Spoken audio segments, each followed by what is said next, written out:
I am David, 32 years old. After 32 years of being the completely invisible son, the one who fixed every single problem while demanding absolutely nothing in return, I walked into my childhood home on a crisp Tuesday afternoon only to find that my parents had completely destroyed my 10-year-old son's sanctuary. While I was working two demanding jobs, sacrificing my sleep, and draining my salary just to build his college fund, my parents took it upon themselves to sell his rare book inheritance for a staggering $165,000. They did it for one sickening reason: to build a luxury home theater for my golden child brother, Julian, and his spoiled kids.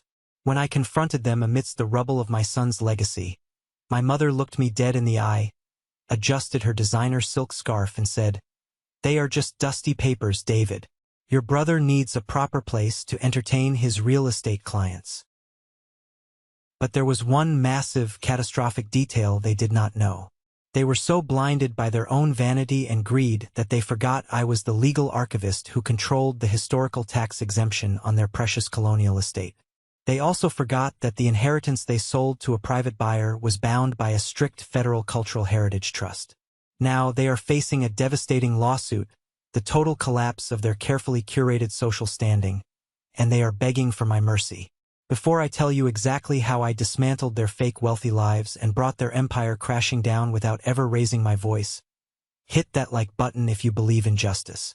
And let me know where you are watching from in the comments below. Now, let's go back to the exact moment this nightmare began. You can smell a lie just as clearly as you can smell a cheap, rushed renovation. The chemical tang of fresh drywall, high-end latex paint, and industrial wood glue hit my lungs the very second I unlocked the heavy, solid oak front door of the Henderson Colonial Estate. This house had been in my family for 4 generations. It was a massive, sprawling property situated in one of the most affluent, gated neighborhoods in the state. For as long as I could remember, the grand foyer smelled of expensive lemon polish, beeswax, and the faint, comforting scent of peppermint tea and old parchment. It was a smell that commanded respect. It was the smell of old money and deep history. But on that specific Tuesday afternoon, the air felt thick, toxic, and entirely wrong. I was holding the hand of my 10-year-old son, Leo.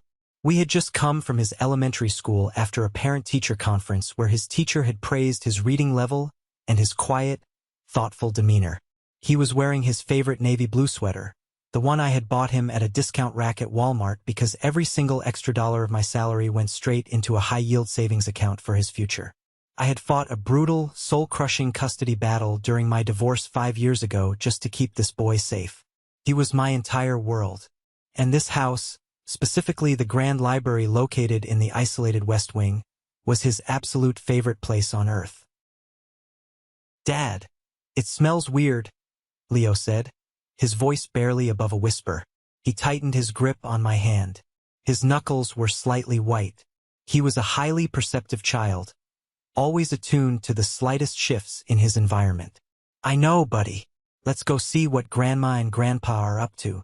Maybe they are fixing a pipe," I replied, trying to keep my voice light and reassuring. We walked down the long, cavernous hallway. The sound of our shoes echoed sharply off the imported Italian marble flooring my parents had installed a decade ago. As we approached the West Wing, the ambient noise of the house shifted violently. The quiet hum of the central air conditioning was replaced by the aggressive whine of power drills, the heavy thud of hammers against studs, and loud, obnoxious country music echoing from a portable contractor's radio. The noise grew deafening with every step we took. I turned the corner into the West Wing corridor and froze completely. The library was gone. I do not mean the furniture was rearranged. I do not mean the room was being painted. I mean it was completely structurally gutted. The towering, custom-built mahogany bookshelves that my great-grandfather Arthur had commissioned in the 1950s, the shelves that had held centuries of literature, were violently ripped from the plaster walls. The custom climate control vents, installed to preserve the delicate parchment of the historical texts, were smashed and hanging from the ceiling by exposed wires. The beautiful, velvet-lined reading nook where Leo used to sit for hours, tracing the gold-leaf spines of first editions with his small fingers, was completely gone. In its place stood a massive, stepped wooden platform covered in fresh, yellow sawdust. Two burly contractors in heavy work boots were busy installing thick acoustic paneling over the historic, hand-painted wallpaper. My mother, Eleanor, was standing in the exact center of the destruction. She was holding a digital tablet, pointing aggressively at the far wall, and arguing loudly with the lead contractor about the placement of a 120-inch projection screen. She was wearing a silk blouse that cost more than my monthly car payment and perfectly tailored slacks. She looked completely in her element, entirely unbothered by the sheer devastation surrounding her. I did not scream. I did not throw my keys against the wall. I did not demand to know how she could be so incredibly cruel and soulless. That kind of dramatic, explosive reaction would have required an emotional investment I simply no longer possessed for the people who happened to share my DNA. Leo stopped walking. I felt his small hand go completely rigid in mine. He did not cry. He just stood there, staring at the empty space where his heritage, his sanctuary, and his sense of belonging used to be. He had spent years in that room with my great-grandfather Arthur. He had learned that some things in this world are precious, that they are meant to be preserved, protected, and cherished. In that single, defining, horrific moment, as he looked at the sawdust and the contractors, my 10-year-old son realized exactly which category he had been placed in by his own grandparents. He was disposable. He was collateral damage in their endless pursuit of status. "David, you are home early," my mother said, finally turning around and noticing us standing in the doorway. She did not look guilty. She did not look ashamed. She looked mildly annoyed at the interruption, as if we had walked in on her during an important business meeting. "What is this, Mom?" I asked. My voice was dangerously flat. It lacked any inflection whatsoever. "Oh, Julian and Chloe are expecting their second baby, and they really need a proper entertainment space for the kids and their friends. Julian's real estate business is booming, and he needs a place to host clients. We decided to convert this old, dusty room into a state-of-the-art home theater. Wait until you see the leather recliners we ordered. They have built-in massagers." "Where are the books?" I asked, cutting directly through her nauseating nonsense. She waved her hand dismissively in the air. "We sold them to a private collector. Julian really needed the funds for this renovation, and frankly, we needed to clear out the clutter. It is for the family, David. You should be happy for your brother. You know how hard he works." I looked at her. I really looked at her. I saw the pure, unfiltered, toxic entitlement radiating from her posture. I saw a woman who would gladly pave over my son's future just to give my brother a place to watch football on Sundays. I did not say another word. I turned around, kept my hand firmly and protectively wrapped around Leo's, and walked straight out of the house. I could hear my mother calling after me, telling me not to be so dramatic and overly sensitive, but the heavy oak door shutting firmly behind us cut her voice off completely. We got into my used sedan. The engine rumbled to life, the vibrations of the steering wheel matching the cold, steady rhythm of my racing heart. I sat there in the driveway for a long time, watching the contractors carry heavy boxes of expensive surround sound speakers into the house. I did not feel like a son anymore. I felt like an auditor. For 32 years, I had been the reliable son. I was the one who managed the estate's historical tax exemption portal. I was the one who ensured their precious colonial property kept its landmark status, saving them $35,000 in property taxes every single year. They saw it as my permanent duty to the family. I saw it as a subscription fee to a family I was finally realizing I had never actually been a part of. I reached into the back seat and pulled out my heavy laptop case. The time for being the quiet, helpful son was permanently over. The invisible chains were broken. It was time to go to war. To understand the absolute, freezing coldness in my chest at that moment in the driveway, you have to truly understand the invisible chains of the survivor. When you grow up in a house where love is treated like a limited, highly conditional resource, you learn to survive by becoming invisible. You learn early on that if you do not ask for anything, if you do not complain about the unfairness, and if you fix every single problem before it becomes an inconvenience for the people in charge, You might just get to stay at the dinner table. You might earn a fleeting nod of approval. Julian was the undisputed golden child. He was 3 years younger than me, but he took up absolutely all the oxygen in every room he entered. His needs, his wants, and his minor inconveniences were treated as national emergencies by my parents. When Julian wanted to play competitive lacrosse in high school, my parents bought him the most expensive, top-tier gear on the market and proudly attended every single game, cheering from the front row. When I won the statewide science fair the very same year, bringing home a massive trophy and a small scholarship, my father, Robert, patted me briefly on the shoulder, told me good job, and immediately went back to watching a golf tournament on television. It was a suffocating pattern that defined the entire trajectory of our lives. When Julian recklessly crashed his brand-new sports car 2 weeks after getting his license, my parents dipped heavily into their 401k retirement accounts without hesitation to buy him another one, claiming he needed a safe vehicle for his social life. When I graduated high school and was accepted into a prestigious university, they told me they could not afford to help. I took out crushing student loans, worked the grueling night shift at a 24-hour diner, and lived on ramen noodles to pay my tuition. They always told their friends at their exclusive HOA meetings that I was the independent one. They framed my struggle as a virtue.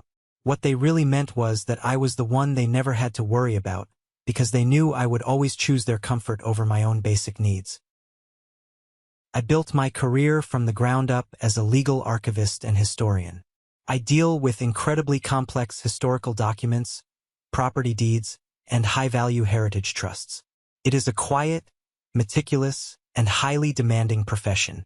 It requires immense patience and an absolute, unwavering dedication to facts and legal boundaries. My parents routinely mocked my job. They thought it was boring and unglamorous. Julian, on the other hand, became a real estate agent. It was a flashy, loud profession where he wore expensive tailored suits, posted constantly on social media, and drove a leased luxury SUV he could barely afford. My parents thought he was an absolute genius, a titan of industry in the making. When my marriage fell apart, the divorce was a brutal, drawn-out nightmare. My ex-wife, driven by spite, wanted full custody of Leo. I spent every single dime of my hard-earned savings on a ruthless lawyer to fight for my son. I skipped meals. I moved out of a comfortable house and into a tiny, cramped apartment with faulty plumbing just to afford the legal fees.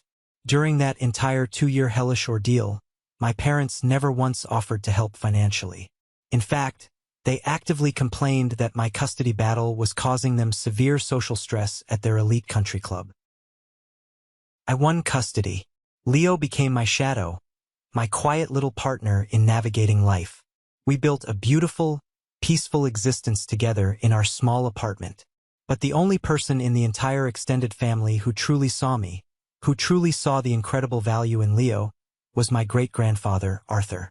Arthur was 85 years old, a retired university professor of history with a mind as sharp and unforgiving as a surgical scalpel. He lived quietly in the east wing of the colonial estate.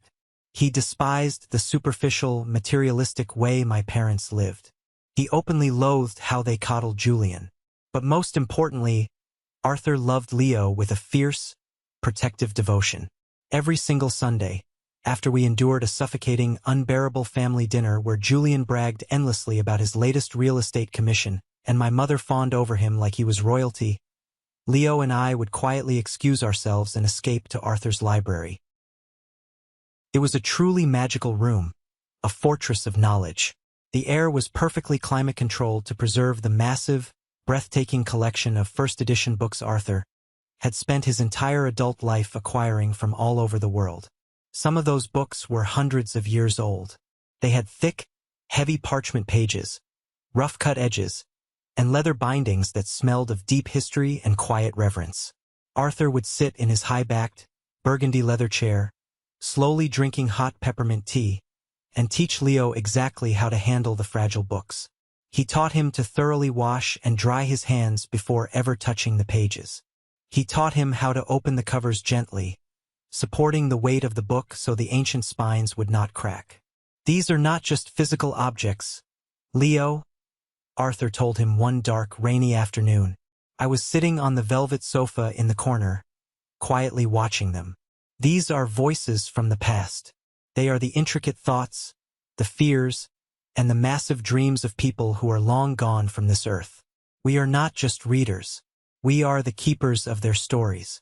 We protect them. Leo understood that completely. He felt the massive, important weight of that legacy settling onto his small shoulders.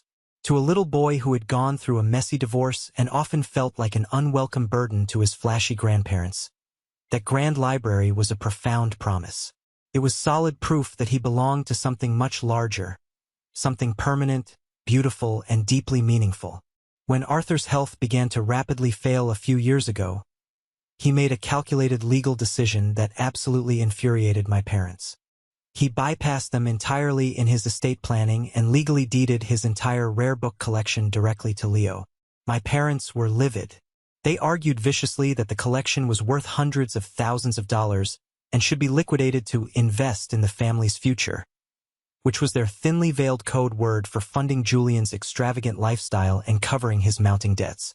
But Arthur was ruthless and brilliant. He didn't just write a simple will that could be contested. He established a registered federal cultural heritage trust. He legally tied the books to the historical landmark status of the estate itself. He made me the sole executor and the official archivist in charge of maintaining the trust. My parents were allowed to continue living in the massive house rent-free, but their legal occupancy was strictly conditional on preserving the structural integrity of the estate and protecting the collection. They hated the arrangement, but they loved living in a multi-million-dollar mansion they did not have to pay a mortgage on. For years, I played my part perfectly. I filed the massive, complex annual compliance audits with the State Historical Registry. I managed the tedious tax exemption portal. I saved them exactly $35,000 every single year in property taxes through my meticulous administrative work. I did it because I wanted Leo to have uninterrupted access to that library. I foolishly thought my continued usefulness would buy us peace and a small slice of their respect. I was so incredibly wrong. Being easy to manage does not make you respected. It just makes you easier to overlook and infinitely easier to exploit. Sitting in my car outside the house, the memory of Arthur's strong voice echoed loudly in my head. We are the keepers of their stories. My parents had just taken the only thing my son truly valued, the only tangible connection he had to his great-grandfather, and sold it to buy luxury massage recliners and a giant projector screen. They assumed I would stay silent and accept it because I always had. They thought the heavy, rusted chains of my lifelong compliance would hold me firmly in place. They did not realize that when they targeted my son, they broke the very mechanism that kept me obedient. The deeply ingrained internal contract that bound me to their whims had been violently, permanently shredded. There was nothing left inside me but the cold, calculating, and highly dangerous mind of an archivist who knew exactly where all the legal bodies were buried. I drove Leo back to our apartment in complete silence. The ambient noise of the city traffic felt muffled, distant. I made him his favorite dinner, a simple bowl of macaroni and cheese with hot dogs cut into little pieces. We sat at the small kitchen table. He ate slowly, his eyes downcast. Afterward, we watched a cartoon together on the couch. He leaned his entire body weight against my side, his head resting heavily on my arm. He didn't say a single word about the library, about the sawdust, or about the missing books, but I could feel the immense, crushing tension radiating from his small shoulders. He was mourning a massive loss, and he was doing it silently, just like I had been taught to do my entire life. Once he was deeply asleep in his bed, I walked out to my small desk in the living room and opened my laptop. I needed cold, hard facts. Anger is a messy, chaotic emotion. It makes you reckless and prone to making mistakes. I needed to be surgically precise. I opened the family group chat on my phone. The notifications had been muted for hours. When I scrolled through the missed messages, the sheer audacity and cruelty of what I read made the blood in my veins run completely cold. Julian had sent a picture of a massive, 120-inch metal screen frame being mounted directly onto the wall where the poetry section used to be. The caption read, "Movie nights are going to be absolutely epic. Thanks Mom and Dad for the early Christmas present. You guys are the best. My father, Robert, replied a few minutes later. Only the best for our grandkids. Wait until the imported leather seating arrives next week. It's going to be better than the VIP section at the cinema. I stared at the screen. My jaw clenched so tight my teeth ached. I typed a single, direct message into the chat. How much did you sell Leo's books for? I watched the screen. The typing bubbles appeared next to Julian's name, then disappeared. They appeared next to my father's name, then vanished. Finally, my mother replied with a long paragraph. David, please don't start drama. We found a very respectable private buyer in the city, Mr. Sterling. He paid $165,000 for the entire lot. It was a more than fair price for old paper. Those books were just gathering dust and taking up incredibly valuable real estate in the house. Julian really needed the space for his business, and the family needed the upgrade. Leo can read digital books on his iPad like a normal modern child. Stop living in the past. $165,000. They had liquidated my son's inheritance, a priceless collection carefully curated over decades by my great-grandfather, for a fraction of its true auction value, just to get quick, untraceable cash for a home renovation. They did not even have the decency to consult me as the executor of the trust. They just packed up the history of our family in cardboard boxes and shipped it off to a millionaire. The power shift inside my mind felt clinical, absolute, and terrifyingly calm. I did not feel the urge to call her and argue. I did not type out a long, emotional paragraph about how deeply hurt and betrayed I was. You do not negotiate with people who steal from children. You simply remove their access to your resources and watch them suffocate. I logged into the state's historical registry and property tax portal. For the past 10 years, I had been the sole authorized liaison between our family estate and the state government's preservation department. My parents firmly believed the massive property tax break they received was their inherent birthright. They loved to brag endlessly at their elite HOA meetings and Thanksgiving dinners about living in a certified historical landmark. It gave them an air of old-world aristocracy. But they conveniently, arrogantly forgot that the status was strictly contingent on my professional, highly detailed annual compliance audit. To maintain the exemption, the property had to remain structurally unaltered, and the protected assets, specifically the library and the collection within it, had to remain on site, in the exact climate-controlled environment specified by the trust. I did not have to hack into any secure systems. I did not have to bend any ethical rules. I simply had to do my job and report the absolute truth. I pulled up the compliance form for the current fiscal year. I navigated through the dense legal jargon to the section regarding the interior structural integrity of the West Wing. Status. I clicked the drop-down menu and changed it from compliant to severely compromised. Notes. I typed with steady, deliberate, heavy strokes on the keyboard. The registered historical library has been illegally gutted. Protected architectural features, including the original 1950s mahogany shelving, have been permanently destroyed to install modern entertainment equipment. Furthermore, the registered cultural assets, the Arthur Rare Book Collection, have been removed from the premises and sold to an unauthorized private party without the knowledge or legal consent of the trust executor. I attached the photo Julian had so proudly posted in the group chat, showing the blatant destruction of the room. I scrolled to the bottom of the page.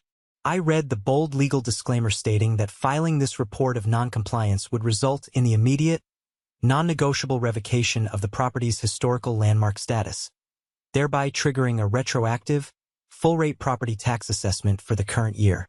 I clicked Submit. The screen loaded for an agonizing second, then displayed a bright green checkmark. Notice of non-compliance filed successfully. With that single quiet click of my mouse, I had just added a massive $35,000 tax bill to my parents' yearly expenses. They would receive the official notice in the mail in a matter of days. But I was not done. I was not even close to being done. I opened my banking app on my phone. Just last month, my mother had relentlessly, aggressively pressured me into paying the $12,000 catering deposit for Julian's upcoming theater reveal party. She claimed her cash flow was temporarily tied up in the renovation costs and called it my mandatory contribution to the family's happiness and Julian's success. I had paid it out of my emergency savings, the way I always did, thinking it would keep the peace and stop her endless guilt-tripping phone calls. My compassion had been a luxury they had overdrafted for decades, and the account was finally permanently empty. I initiated a hard stop payment on the $12,000 catering deposit. When the prompt asked for a reason, I cited fraud and unauthorized emotional pressure. The bank's automated system processed the request immediately. I watched the confirmation screen glow brightly in the dark living room. Transaction canceled. Funds returned to account. I didn't hesitate.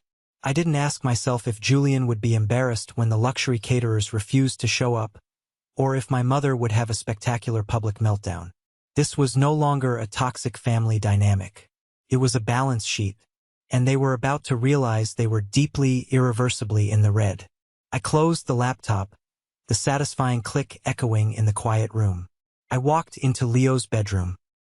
He was sleeping soundly, clutching a small, worn paperback book tightly to his chest. I gently pulled the blanket up over his shoulders and kissed his forehead. "I've got you, buddy," I whispered to the dark room. "I am going to get it all back. Every single page." The fallout from my silence began the very next morning. My phone started vibrating intensely on the kitchen counter at exactly 8:15 a.m. It was my mother. I watched the screen light up with her contact photo, a posed, overly filtered picture of her at a charity gala. I let it ring until it went to voicemail. It stopped for exactly 3 seconds, then immediately started buzzing again. This time, the caller ID showed my Aunt Beatrice. Beatrice was my mother's older sister. She was a woman who specialized in pretending to care deeply while secretly gathering personal gossip to use as high-grade ammunition later. She was the family's unofficial, highly toxic mediator. I poured myself a large cup of black coffee, leaned comfortably against the kitchen counter, and finally answered the call. "David, sweetie." Beatrice's voice oozed through the speaker, thick with fake, sugary sympathy. "I heard what happened with the old books yesterday. Your mother called me in tears. She is just terribly stressed about the renovation and the upcoming party. You know how anxious she gets when things are disorganized. But you shouldn't be so angry and storm out like a teenager. Family is family, David. Is that right, Beatrice?" I took a slow, deliberate sip of my hot coffee.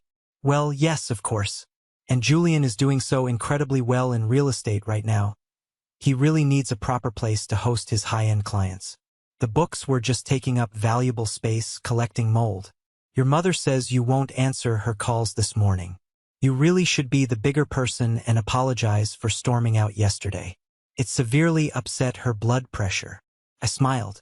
It was a cold, razor-sharp, humorless smile. Beatrice was the ultimate manipulator, playing both sides of the fence.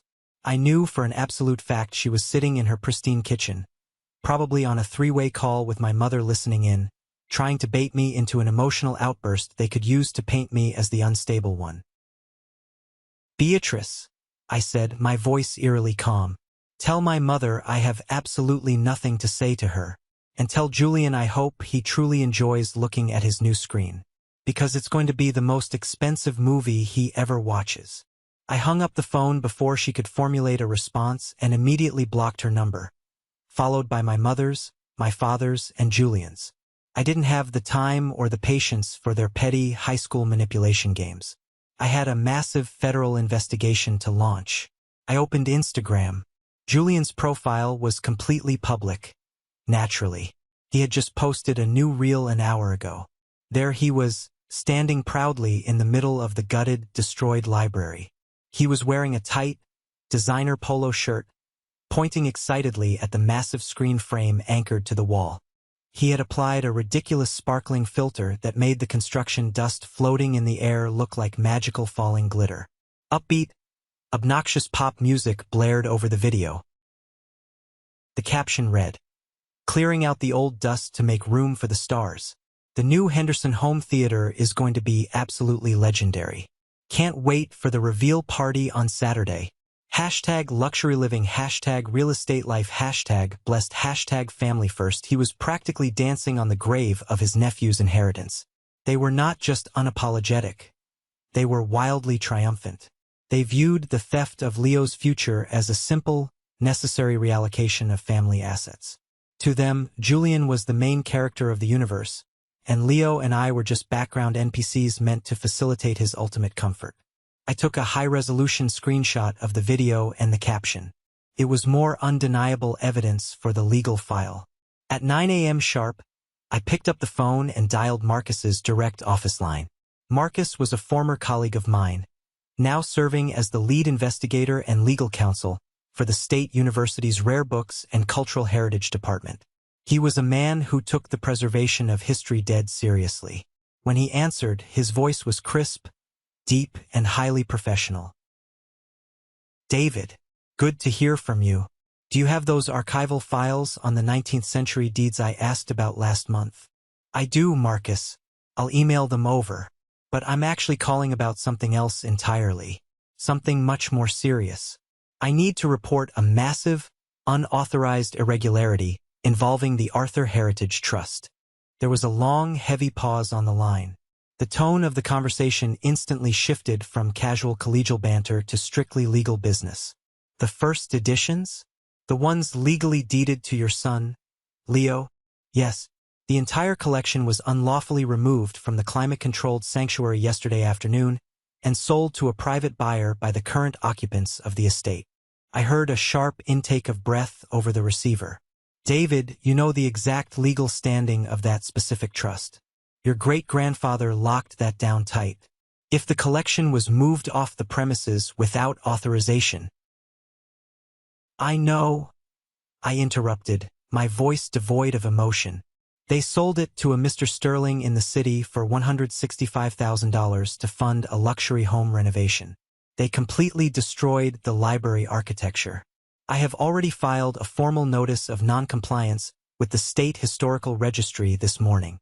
Marcus cursed under his breath, a rare break in his professionalism. "David, that is a federal heritage felony. The university is legally bound as the overseer to protect the integrity of that trust. If they sold those assets, they didn't just break a family promise. They flagrantly violated state and federal preservation laws. I need you to initiate a formal heritage audit," I said, my voice steady as stone. "Today. Right now. I'll have Evan in the records department pull the original trust agreement immediately. We will issue the formal inquiry notices by the end of the business day. David, you understand exactly what this means for your parents, right? If they cannot recover those books intact, the financial and legal penalties are catastrophic. They could lose the house." "I understand perfectly, Marcus. Do it." I hung up the phone. For the first time in 32 years, I felt a profound, overwhelming sense of clarity.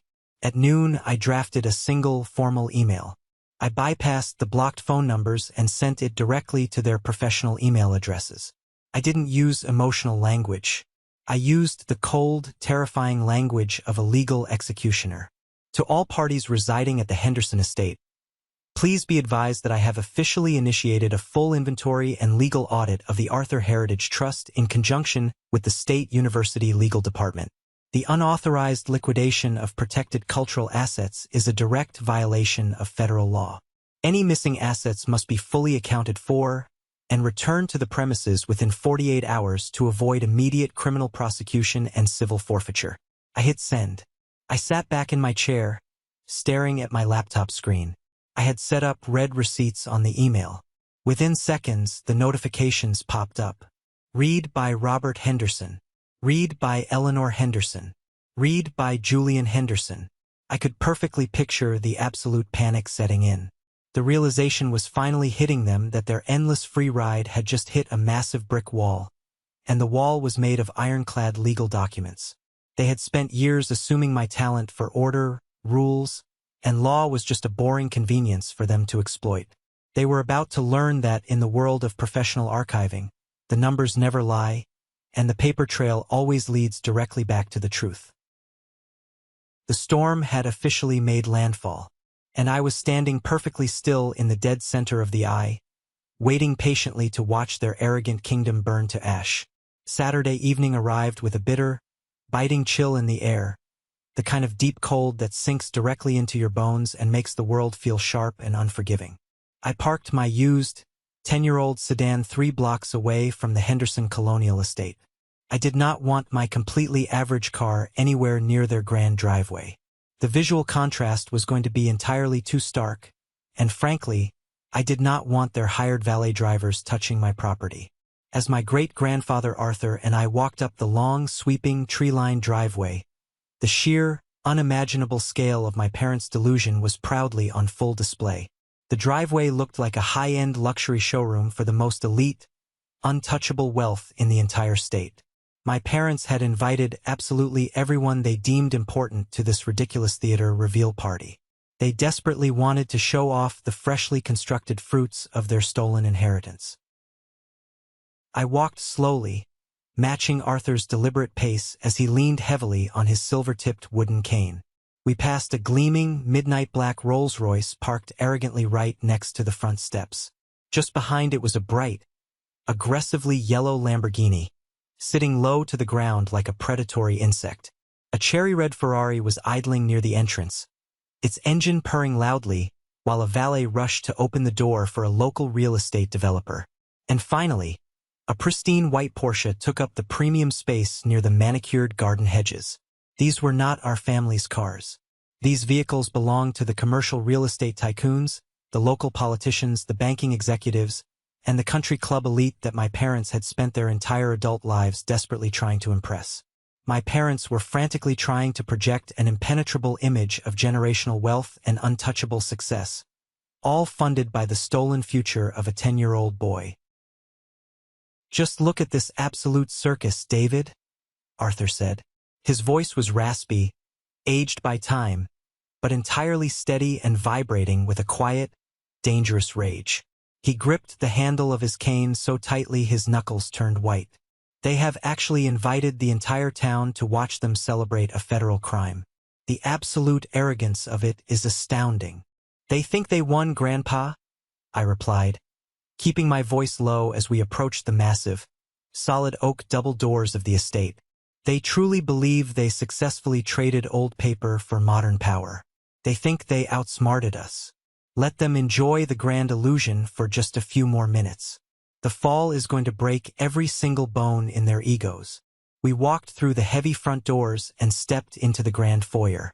The space was absolutely packed shoulder to shoulder with people holding delicate crystal champagne flutes. A hired, 4-piece string quartet was situated in the corner, aggressively playing classical music that echoed off the imported Italian marble floors. Waiters in crisp, perfectly ironed white shirts and black silk vests were circling the crowded room, carrying silver trays loaded with expensive, bite-sized hors d'oeuvres, roasted duck, caviar on tiny crackers, and truffle-infused pastries. The air in the house was a suffocating, overwhelming mixture of expensive designer perfumes, rich food, and the faint, lingering, undeniable chemical odor of the fresh latex paint bleeding out from the newly renovated West Wing. My mother, Eleanor, intercepted us almost immediately. She possessed a terrifying radar for anything that could potentially disrupt her carefully curated social events. She was wearing a floor-length, custom-tailored emerald silk gown that hugged her frame perfectly and likely cost more than a year of my son's private school tuition. She had clearly spent the entire afternoon at a high-end salon. Her hair was flawless, and she was dripping in heavy diamond jewelry. When she saw Arthur and me standing in the doorway, her practiced, camera-ready smile tightened fractionally, revealing a brief flash of genuine panic in her eyes. But she quickly masked it, pasting on a theatrical expression of utter delight for the immediate benefit of the wealthy guests standing nearby. "Arthur, David, you actually came," she declared, her voice dripping with artificial, sugary sweetness. She stepped forward and leaned in close to me, dropping her voice to a harsh, venomous whisper so only I could hear her over the string quartet. "I am so glad you finally decided to act like a mature adult and support your brother's massive career promotion. Do not even think about causing a scene tonight, David." Mayor Thomas is standing right over there, and Julian is about to close a massive, multi-million-dollar commercial real estate deal with him. Do not ruin this for our family. I looked her directly in the eyes. I did not offer a polite smile. I did not blink. I just stared at the woman who had happily sold her grandson's legacy for a room full of leather chairs. I would not miss this night for the world, Mother, I said, my voice completely devoid of any human warmth. I am here to see exactly what the Henderson legacy has become. She shot me a highly nervous, calculating look, her eyes darting back and forth as if trying to read my mind. But her vanity quickly took over, and she turned her absolute attention back to a wealthy woman wearing a diamond necklace the size of a small chandelier. Arthur and I silently moved past her, navigating our way through the sea of expensive suits and evening gowns, making a direct path toward the West Wing. The large crowd was naturally migrating toward the newly renovated space, drawn in by the promise of the grand reveal. Julian was standing confidently at the wide entrance of the new home theater, aggressively shaking hands, laughing loudly, and eagerly accepting endless compliments from older, wealthier men. He was wearing a custom-tailored, midnight blue tuxedo that fit him like a glove. His wife, Chloe, was standing dutifully right next to him. She was holding her pregnant belly, smiling perfectly for the glowing screens of the local socialites taking photos for their Instagram stories. Julian looked exactly like a man who firmly believed he owned the entire world and everyone living in it. I stepped up and looked into the theater room. It was a staggering masterpiece of absolute, sickening indulgence. The towering, historic mahogany shelves that had stood in that room for nearly a century were completely gone, erased from existence. They were replaced by thick, padded acoustic walls heavily covered in dark, suffocating velvet. There were 3 elevated rows of imported, oversized premium leather recliners. Each chair featured built-in, glowing LED lighting, refrigerated cup holders, and electronic massage functions. At the very front of the room, a massive, wall-to-wall projector screen dominated the space, currently displaying a high-definition, looping video of exploding fireworks. It was sterile. It was utterly soulless. It was a massive, expensive monument to their own fragile vanity, funded entirely by a stolen college fund and a desecrated cultural heritage.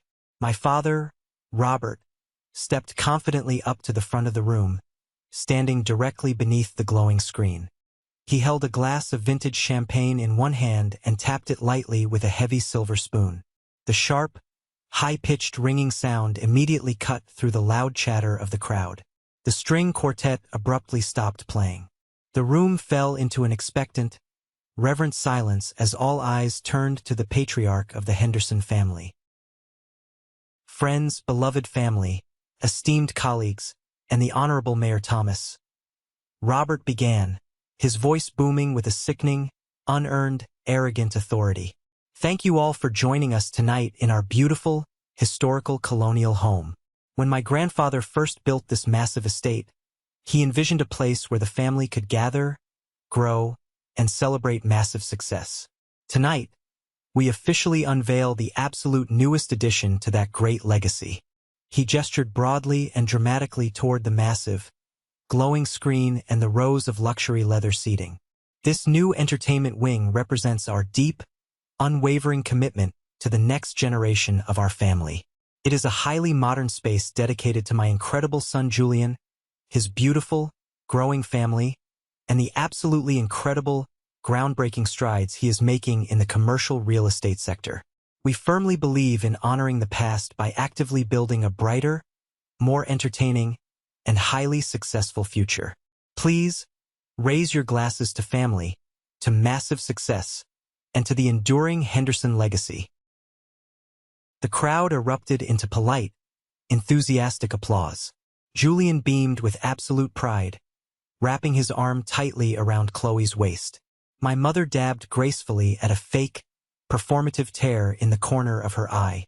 They were standing at the absolute, undeniable peak of their desperate social climb, basking deeply in the warm glow of a high society status they had literally stolen from my 10-year-old son. I looked down at Arthur standing beside me.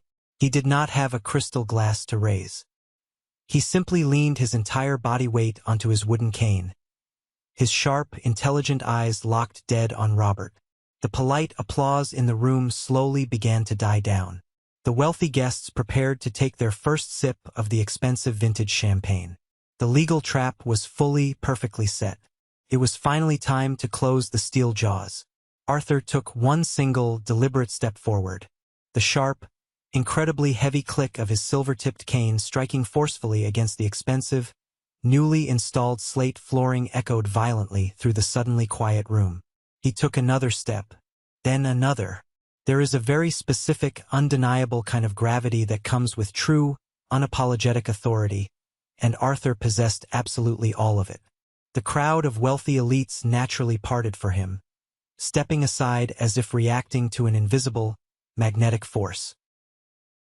He stopped directly in the center of the room, standing completely face-to-face with Robert.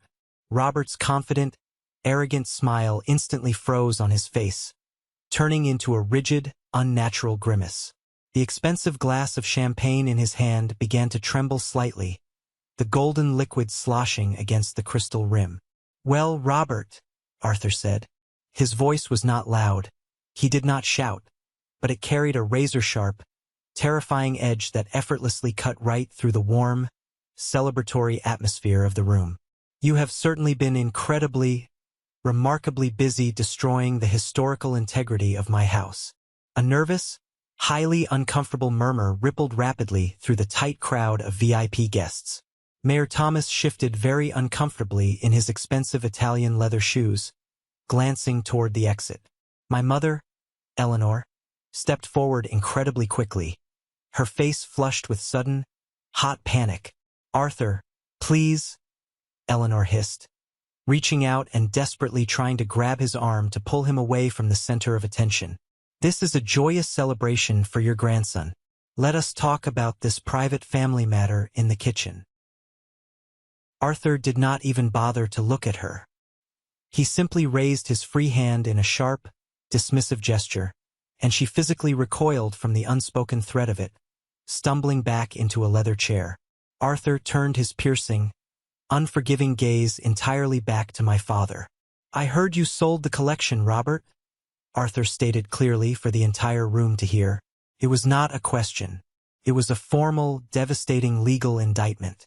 "I heard you took the sacred heritage of this family, the specific historical legacy I legally and intentionally deeded exclusively to my great-grandson, and you completely liquidated it behind my back to buy reclining massage chairs and a television screen." "Dad, be reasonable, it was just old paper," Robert managed to stammer, his voice suddenly thin, weak, and cracking under the immense, crushing pressure of 100 pairs of eyes. He looked around desperately at the wealthy guests, desperately trying to maintain his carefully constructed facade of control. "We absolutely needed to modernize the property. It was a highly sound, logical financial decision for the upkeep of the estate." Arthur's eyes grew completely, terrifyingly cold. He slowly swept his gaze over the large crowd of socialites, investors, politicians, and business partners. When he spoke again, he addressed the entire room like a federal Supreme Court judge delivering a final, inescapable, life-altering verdict. "You all stand here tonight, drinking expensive champagne, deeply admiring the supposed wealth and incredible status of the Henderson family," Arthur announced, his voice gaining immense strength and booming volume. "But you are standing right now in a fragile house of cards built entirely by common thieves. This rare book collection, and this entire massive colonial estate, were never theirs to alter, sell, or manage. They are held in a highly restrictive, federally registered cultural heritage trust."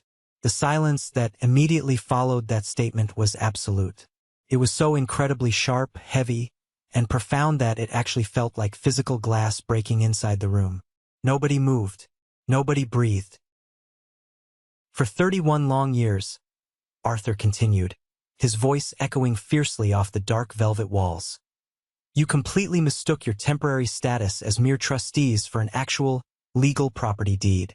You were granted a highly conditional life estate, Robert. You had a strict legal right to occupy these halls only as long as you fiercely, aggressively guarded this historical legacy. By ripping out the protected architectural history of this room and selling those legally protected cultural assets to an unauthorized private buyer in the city, you triggered the absolute, automatic dissolution of your tenancy. My father's face instantly drained of all human color. He turned a sickly shade of gray, looking exactly like a man who had just been shoved violently out of an airplane without a parachute, suddenly realizing the ground was rushing up to meet him. Julian completely dropped his arm from Chloe's waist, his mouth hanging wide open in utter, uncomprehending shock. "You are not the owners of this estate, Robert," Arthur said, delivering the final, fatal, crushing blow with absolute precision. "You were merely the occupants. And as of yesterday afternoon, when my appointed archivist filed the official notice of noncompliance with the state government, you became illegal trespassers who miserably failed the ironclad terms of the trust. You just committed a massive federal heritage felony in order to build a movie theater." The empty, pathetic wallet of their lives was finally, brutally revealed to the public. My parents were not the elite. They were not the untouchable, generational aristocrats they pretended so desperately to be. They were just careless, greedy caretakers who had foolishly burned the priceless antique furniture to keep themselves warm for one single night, and the roaring fire had finally reached the structural walls of their lives, burning everything to the ground. The grand illusion of their immense wealth evaporated into thin air right before my eyes.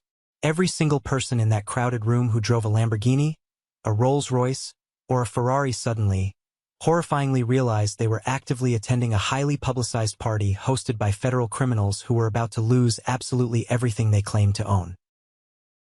I stood quietly in the back of the room, my arms crossed comfortably over my chest. I watched the absolute, unadulterated terror violently wash over my mother's highly Botoxed face. I did not feel a single, fleeting ounce of pity for her. I did not feel a microscopic shred of regret for what I had set in motion.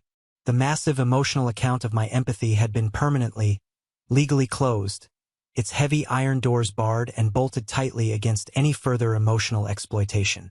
Every single dollar they had happily poured into this tacky theater wing was now a dollar that the state university and the federal government would aggressively, relentlessly demand back in severe, crushing restitution. I wanted to be standing right here in the front row when the lights went out permanently on their carefully constructed lie. And the lights were about to be cut right now. The official, legal notice to vacate the premises did not come with a dramatic, screaming reality television confrontation or a violent physical altercation. It was delivered with the absolute, terrifying, clinical efficiency of the American legal system. From the very back of the crowded room, right near the entrance of the theater wing, lawyer Sarah stepped forward. She was the lead legal counsel for the state university's Cultural Heritage Department, and she did not look like she was attending a joyous celebration. She was dressed in a sharp, dark gray business suit, her face completely unreadable. She looked exactly like a highly trained executioner holding a lethal injection needle. She was flanked tightly by Officer Jenkins, a stern, heavily built uniformed officer from the State Preservation Task Force. Sarah carried a thick, heavy manila folder bursting with official legal documents bearing state seals. The crowd of wealthy elites physically parted rapidly to let them through. Nobody in that room, especially the politicians, wanted to be standing anywhere near the massive blast radius of a federal heritage lawsuit.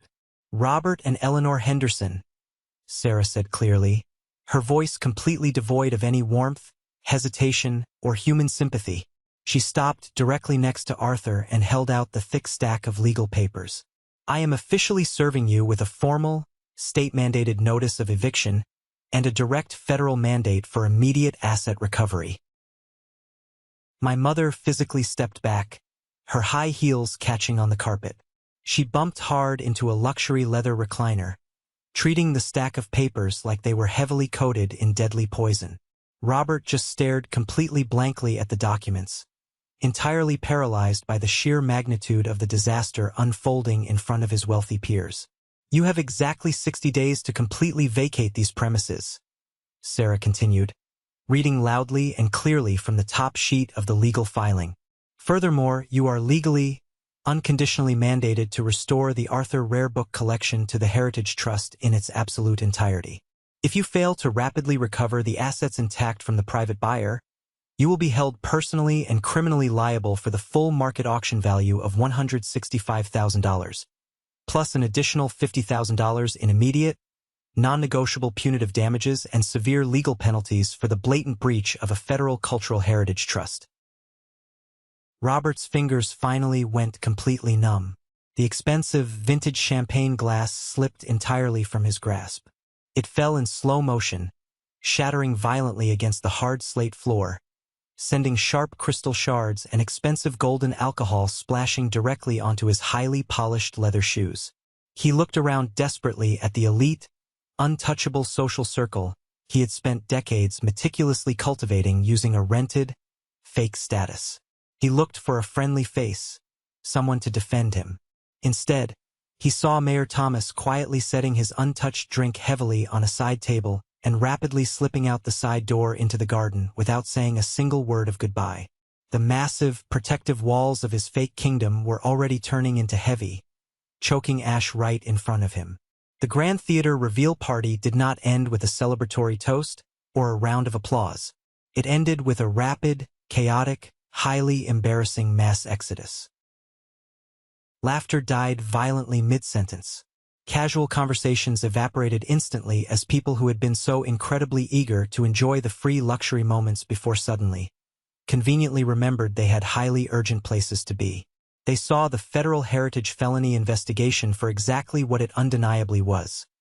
A terminal, highly contagious, incurable diagnosis for the family's public reputation.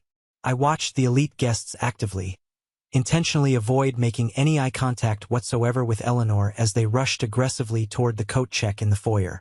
Their total, suffocating silence was a brutal, incredibly harsh confirmation of the ultimate truth. In their shallow, materialistic world, you are only as valuable as the liquid assets you can actually prove you own outright. The long driveway emptied out in absolute record time, the loud roar of luxury Lamborghini and Rolls-Royce engines fading rapidly into the cold, unforgiving night air. Julian's collapse was the most public, the most pathetic, and the most humiliating of all. As the massive news of the heritage theft broke across the room, the fake, highly curated influencer brand he had spent years building on social media began to completely shred in real time. Chloe, his beautiful, pregnant wife, stood frozen in the corner of the theater. She was staring wide-eyed at the massive eviction notice securely in Sarah's hands. Chloe came from a genuinely wealthy, highly respected old money family, and she had married Julian firmly believing he was the sole, legitimate heir to a massive real estate fortune and a historical estate. She walked slowly over to Julian. She did not yell. She did not cry. She just looked at him with profound, absolute, unadulterated disgust. "You looked me in the eyes and told me you owned this house," Chloe said, her voice shaking violently with pure, white-hot rage. "You told me we were moving in here next year to raise our children in luxury. You are completely, utterly broke, Julian. You are facing a massive federal lawsuit, and you lied to my face." "Chloe, baby, wait. Please, I can explain everything. We will just hire a great lawyer. It's a misunderstanding," Julian stammered pathetically, reaching out with a trembling hand to grab hers. She slapped his hand away so violently the sound echoed in the empty room. She reached aggressively into her designer purse, pulled out her heavy car keys, and looked directly at my mother with pure hatred. "I am filing for a vicious, total divorce on Monday morning at 8 a.m., and I am getting full, uncompromising custody of the kids. Have fun rotting in federal court, you absolute frauds." She turned sharply on her expensive heel and walked rapidly out of the house, leaving Julian standing completely alone, entirely broken, in the middle of his ruined, tacky theater. He pulled out his phone with shaking hands, desperately opening his Instagram app. The followers who had heavily, aggressively praised his construction video earlier that day were now rapidly flooding his comments section with words like thief, fraud, scammer, and criminal. Someone had already leaked the news of the police presence at the house. His entire real estate career was a massive monument to his own towering vanity, and it was crumbling rapidly, irreversibly under the massive weight of a single, undeniable truth. He had foolishly tried to build a legacy on a foundation of theft, and the ground had just swallowed him whole. 60 days felt like a single, incredibly satisfying heartbeat. My parents were aggressively, legally forced to immediately sell their remaining luxury cars, rapidly cancel their elite country club memberships, and pawn all of my mother's expensive jewelry just to pay back Mr. Sterling and desperately try to cover the massive, crushing legal fines imposed by the state. They packed their remaining clothes into cheap, brown cardboard boxes and moved into a small, cramped, heavily outdated two-bedroom apartment on the loud, heavily polluted industrial outskirts of the city. It was a miserable place that did not have a massive theater wing, it did not have a heated swimming pool, and it certainly did not have a grand history they could hide behind to make themselves feel superior. They were finally, completely forced to live exactly the way they had forced me to live for years. The grand colonial estate felt fundamentally, beautifully different the very day Leo, Arthur, and I finally moved our boxes in through the front doors. The silence in the massive, high-ceilinged hallways was not heavy, oppressive, or filled with unspoken tension anymore. It was incredibly light, airy, and deeply peaceful, exactly like a massive house that had finally finished holding its breath after enduring a long, terrifying nightmare. There were no more loud, obnoxious construction noises echoing through the walls. There was no more chemical, toxic tang of fresh latex paint burning our lungs. There was absolutely no performative, fake laughter from shallow people who treated our deep, sacred family heritage like a highly disposable financial asset. We spent the entire, exhausting first week relentlessly, aggressively dismantling what remained of that sickening theater wing. The heavy, dark acoustic velvet drapes were violently stripped from the historic walls and thrown mercilessly into a massive rented dumpster sitting in the driveway. The oversized, tacky metal projector screen was unbolted from the original plaster and hauled away as scrap metal.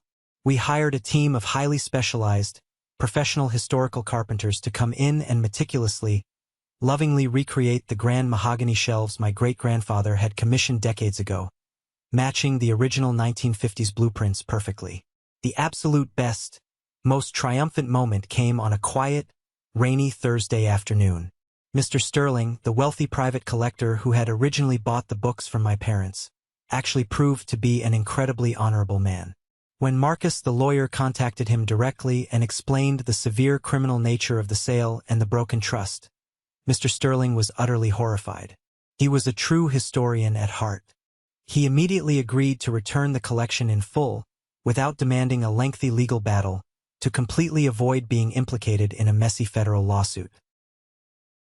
When the heavy, secure wooden crates containing the incredibly rare first edition books were finally returned to the estate and carefully, meticulously unpacked by Leo and Arthur, the library's true, ancient soul rapidly returned to the room. It was that perfect, unmistakable, deeply comforting scent of old parchment, rich wood polish, and Arthur's hot peppermint tea. I sat at my solid, heavy oak desk right in the heart of the beautifully restored library. I opened my phone one last time to check my messages before I deleted the old contacts forever. The family group chat was a stagnant, highly toxic pool of unread demands, frantic, desperate apologies, and severe, manipulative guilt-tripping messages sent furiously from the cramped, miserable apartment on the outskirts of town. My mother had sent over 20 long, rambling text messages begging for financial help, claiming she couldn't afford her groceries. Beatrice had left 3 long, crying voicemails telling me I was a monster for tearing the family apart over some old books. Julian had sent an email begging me to give him a loan to pay for his incredibly expensive divorce lawyer. For 32 long years, I had been the highly useful, perfectly silent son. I was the one who handled the complicated logistics, paid the difficult bills, and managed the tedious legal paperwork while being treated entirely like a disposable, completely irrelevant supporting character in my own life story. I was the one they aggressively called to effortlessly save them thousands in taxes, but I was the very first one they happily sold out for a row of massage chairs. I did not type a final, dramatic word in response. I did not demand a long, tearful apology they were completely, fundamentally incapable of giving. You cannot force deeply toxic, narcissistic people to suddenly develop a conscience or a sense of empathy. I simply hit the delete button on the conversation thread. Then, I went deeply into my phone settings and permanently, unconditionally blocked every single one of their numbers, their emails, and their social media accounts. For the first time in my entire adult life, there was absolutely no noise. There was no manipulation. There was no subtle cruelty. There was just absolute, unadulterated peace. I looked over at my son, Leo. He was curled up comfortably in a restored, oversized leather armchair near the large bay window, the soft afternoon sun catching the dust motes floating in the air around him. He had a heavy, leather-bound volume resting safely in his lap. He was turning the fragile pages incredibly gently, exactly the way Arthur had taught him to do. He did not have to shrink his personality here. He did not have to quickly apologize for taking up space in his own home. He was entirely, completely safe. If you are listening to this right now, and you have spent your entire life living quietly on the absolute fringe of your own family, always the one who gives, always the one who fixes the disasters, while the others just take and take until your soul is completely empty, this is my direct, urgent message to you. You were never invisible to them because you lacked inherent value or worth. You were invisible because they were entirely, tragically blinded by their own massive greed and endless vanity. They simply could not see anything they couldn't instantly exploit for their own financial or social gain. Setting a hard, permanent, unapologetic boundary with toxic family members is not an act of betrayal. It is a necessary, beautiful restoration of your own soul. You are finally, bravely digging yourself out from under the crushing, suffocating weight of broken people who only valued your silence and your endless usefulness. I realized as I watched my son Red in the sunlight that while my parents happily sold a priceless historical collection just to build a fake, tacky theater, I had proudly, ruthlessly destroyed their theater to save my child's entire future. Let's pause for a moment. Thank you for staying with me this far, you're truly amazing. Please help me by liking the video and commenting the number 1 below so I know you've been here with me until this point. This not only helps more people discover this story, but also lets me know that my experiences mean something to someone. Your support is the greatest motivation for me to keep sharing the rest of this journey. Have you ever faced something similar with your own family? Have you ever had to walk away completely to protect yourself or your children from the people who were supposed to love you the most? Share your story in the comments below. We read them all, and your voice absolutely matters here. And don't forget to like and subscribe so you don't miss the next journey.